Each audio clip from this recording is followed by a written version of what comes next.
reason train security never rides the final service. They know what happens in car 6 after midnight. Jay didn't believe the rumors. Midnight train, empty carriage, strange noises, urban legends wrapped in TikTok edits and Reddit creepypasta. Bullshit. Still, as the 12:08 a.m. pulled into the platform, even he had to admit, something felt off. No announcements, no staff, just a hollow mechanical screech as the train coasted to a stop. He boarded anyway. Car 5, empty, except for flickering lights and the faint hum of electricity. He sat near the back, opened his laptop, started editing footage from his urban exploration vlog. 15 minutes in, the train slowed. No announcement, no station, just a stop. He looked up. Through the window, darkness. No platform, just rock wall and graffiti tags. Then the lights cut out. Total blackout. His laptop screen dimmed, battery dying fast. Then, footsteps. Faint, slow, deliberate. Not coming from the front. From behind him. He spun. Nothing. Then he saw it. The door at the back of the car. The one marked car 6. Maintenance only. Do not enter. He swore that door wasn't there when he bought it. The footsteps continued. Louder now. Echoing on metal. Jay called out. Security. No answer. He pulled his phone. No signal. Flashlight on. Walked toward the door. Every step louder than it should have been. A cold draft seeped from the cracks. He hesitated, then opened it. The hallway was wrong. Too long. Narrow. Walls looked wet. No lights. No wires. Like he was walking into a throat. But he walked in. The door slammed shut behind him. Now he was in car 6. Rows of torn seats. Walls smeared with black marks. Like claw scrapes. A sound filled the car. A low, wet breathing. Not human. Not animal. Something in between. Then came the voice. You're eerie. It came from the intercom. Static-coded. Mechanical. Female. Wrong. Jay turned. No one. Then, a flash of movement in the aisle ahead. A bly. Crawling. Backwards. He backed up, hitting a seat. His breath caught. Then he noticed the windows. They didn't show tunnels. They showed a field. A graveyard. Endless. Crosses bent and burning. He turned again. The blur was closer now. Unnaturally bent. Head lolling sideways. Bones cracked as it moved.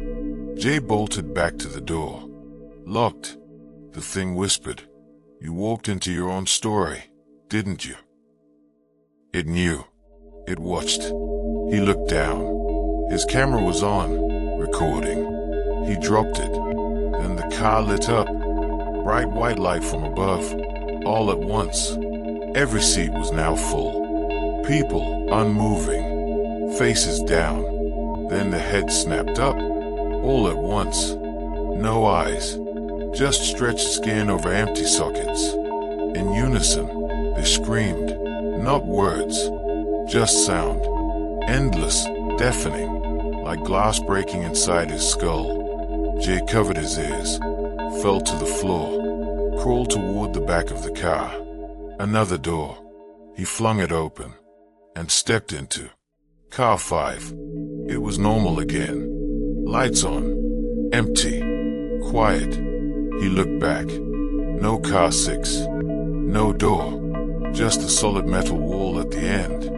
He ran toward the front of the train. Slapped the emergency stop. Nothing. Dead.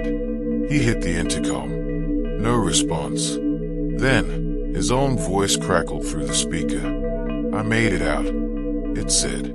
But I didn't come back alone. The lights in car 5 began to dim again. One by one, he ran. Car full.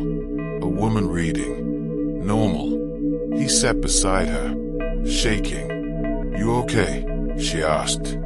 He nodded, then looked up at the intercom above them. It was dripping, thick black fluid. He blinked. So did she. Only, her eyes were gone now. Just empty lids blinking. She smiled with too many teeth. Jay sprinted. Car 3. More people. They all turned toward him. Same face. His face. Each one whispered, "Car 6 never lets go." He punched the window. Blood. Nothing cracked. Then silence. All lights off. Darkness. But he could feel it standing in front of him, breathing on him. Then, his own voice, again, right beside his A. "You left the door open." Ending scene. Police footage recovered the next morning shows the train parked at the final stop. Empty. Except car 5, where Jay's camera sat on the floor, still recording. Final shot. Jay sitting calmly in the back seat, smiling.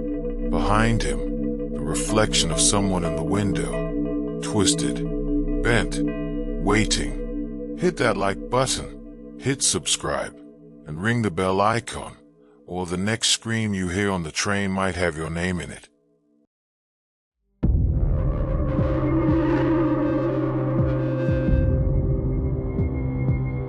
If you're ever on the last train of the night, and you hear someone laughing from an empty seat, don't turn around.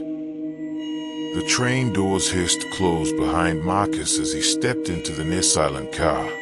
Midnight. Cold fluorescent lights buzzed above like nervous insects. The car was empty. Too empty. No one in front. No one behind. Just rows of pale blue seats. The rhythmic clatter of tracks below, and the faint scent of bleach and metal. He sat by the window, headphones in, music low, phone in hand, scrolling, mindless. The train jerked and pulled away from the station. Then came the ding, the kind that announces the next stop. But the screen didn't change. No stop name, just static. And for a moment, silence. Not the quiet kind, the dead kind. Then he heard it. A laugh. Guttural. Wet. Wrong. Coming from the car behind him. Marcus paused his music. Waited. Nothing. He told himself it was probably just someone drunk or some stupid prank. Still, he stood, turned slowly, and peeked between the cars through the small window in the door. Empty. He stepped back. The laugh came again, this time, closer. But he hadn't opened the door. Neither had anyone else. It was like the sound was leaking into the car. His chest tightened. Then, thump, from the luggage rack above. No one was there 5 minutes ago. He checked. It was empty. He knew it was empty. Marcus slowly reached up and opened the compartment. Nothing. Just darkness. And then, a hand shot out. He screamed, stumbling back as the hand, pale, thin, too many joints, retreated, slamming the door behind it. A whisper followed, right in his ear. "Don't look behind you." Every instinct screamed run, but his legs locked. The lights above flickered, then snapped off. Pitch black. The train screeched, slowing violently as if it had hit something unseen. Then, total stillness. No movement, no lights, and then the doors opened.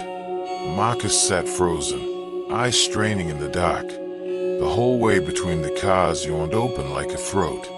He could barely see, but something was crawling in. Low, fast, wrong, not walking, not human. He bolted, running to the front of the car, slamming through the door into the next.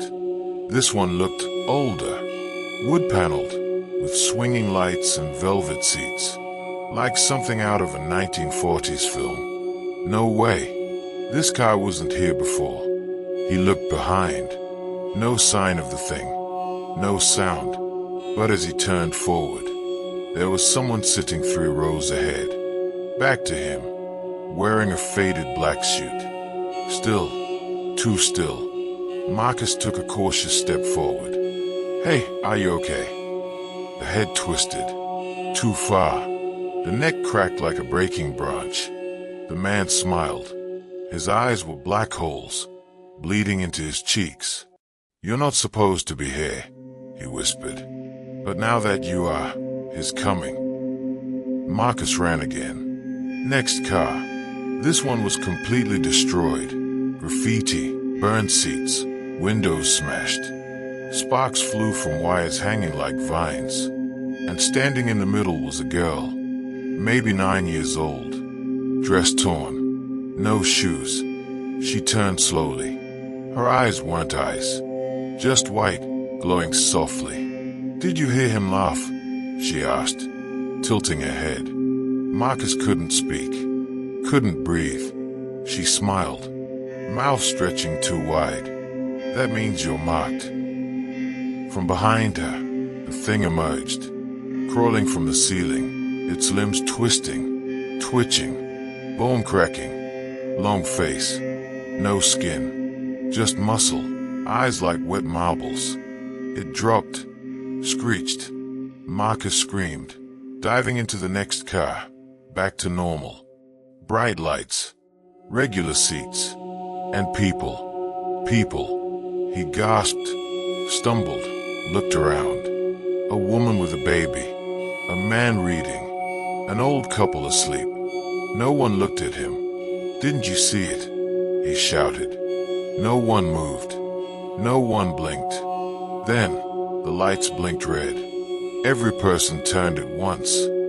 Same movement. Same face. His face. Hundreds of him. Staring. Smiling. And they all whispered in unison, "You should have stayed in your seat." Marcus turned and jumped. Off the train. Into the tunnel. Darkness swallowed him. Ending twist scene. He wakes up on a bench. Early morning. The train gone. The platform empty. Was it a dream? His phone buzzes. A notification. One new video. He opens it. It's footage of him, inside the train, running, screaming alone. And in every frame, there's something right behind him.